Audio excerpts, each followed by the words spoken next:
Question 76. An intangible but valuable business asset based on the expectation of continued patronage by customers is called A. Public use. B. Anticipated income. C. Goodwill. D. Hoped for revenue. Correct answer is C. Goodwill. Goodwill is viewed as an intangible asset since it is not a physical asset like inventory or machinery. Goodwill is representing the positive reputation and customer loyalty of a business.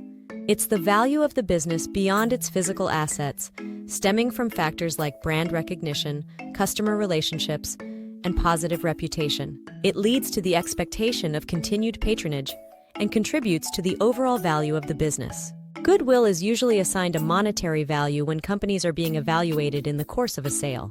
Question 77.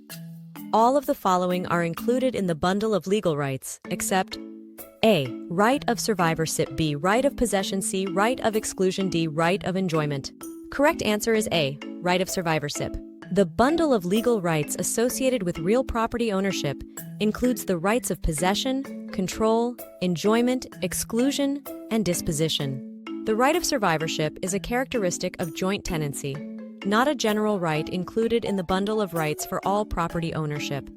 It's a specific feature of how co-owners hold title in joint tenancy. Question 78. In a bilateral contract, and promise is offered in bargaining for a return promise.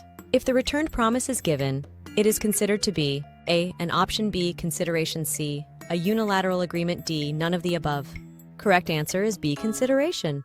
In a bilateral contract, both parties make promises to each other. The promise offered by one party is exchanged for a promise from the other party. This exchange of promises is what constitutes consideration. Consideration is a necessary element for a valid contract. Consideration for a contract need not be money. It may be a promise.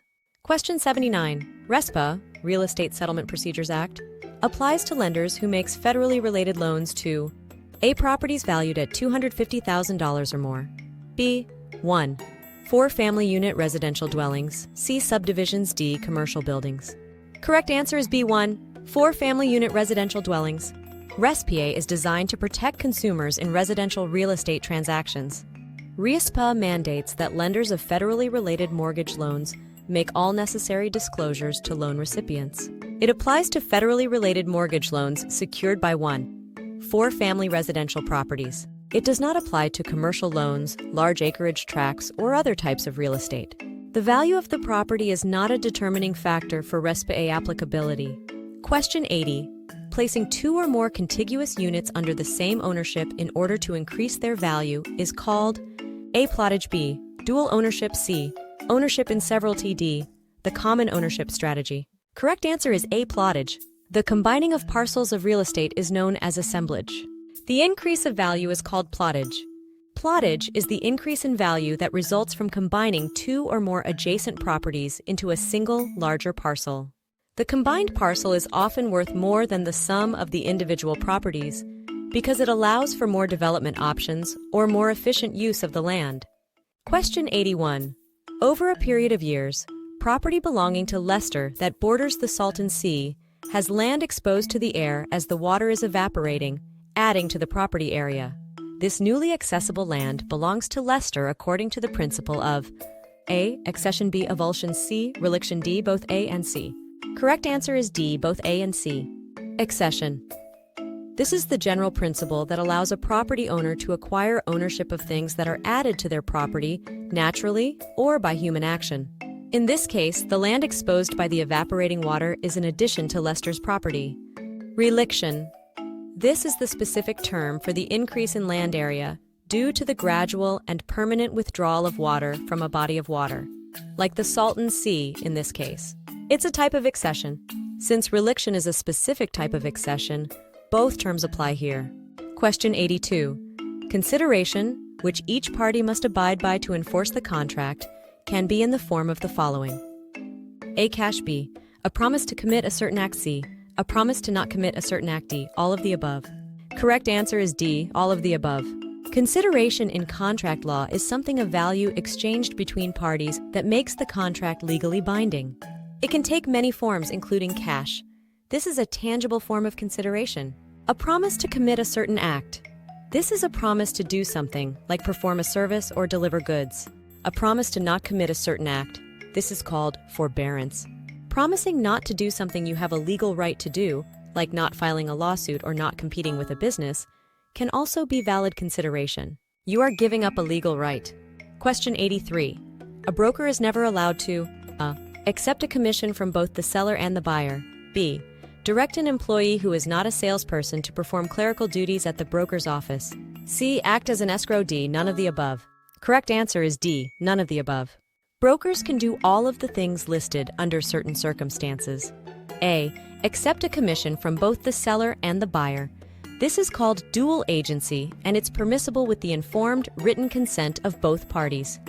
It's not never allowed. B. Direct an employee who is not a salesperson to perform clerical duties at the broker's office.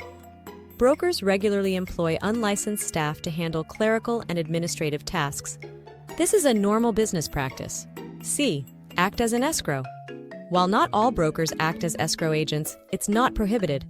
Some brokers, especially in smaller markets, may also handle escrow functions or have a related escrow company.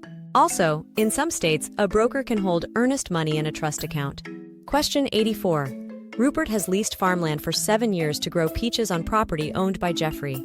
When Jeffrey dies a few days after planting season ends, his heirs inform Rupert they will no longer be renewing Rupert's lease because they wish to farm the land themselves. However, Rupert retains the right to harvest his peaches and take them with him under A. Eminent domain. B. The doctrine of emblements. C. Implied prescription. D. Trade fixtures law. Correct answer is B. The doctrine of emblements.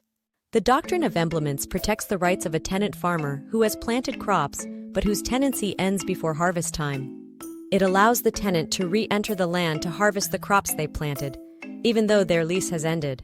This doctrine applies specifically to crops that are planted annually, Fructus industrialis, like the peaches in this scenario. Question 85. Another name for an amendment to a contract is A. Rider. B. Addendum. C. Appendix. D. Reiteration. Correct answer is A. Rider. Reiteration isn't a standard legal term related to contract modification. An appendix contains supplementary materials such as tables, charts, or other supporting documents. It provides additional information but doesn't usually modify the main contract terms. An addendum is a supplement to a contract. It's a separate document that is added to the original contract, often to modify or clarify its terms. Think of it as an addition to the original agreement. While addendum can be used before signing, the more precise term for an amendment after signing is a rider. A rider is a separate document that is attached to the main contract and modifies or adds to its terms after it has been signed. Addenda are often used before signing.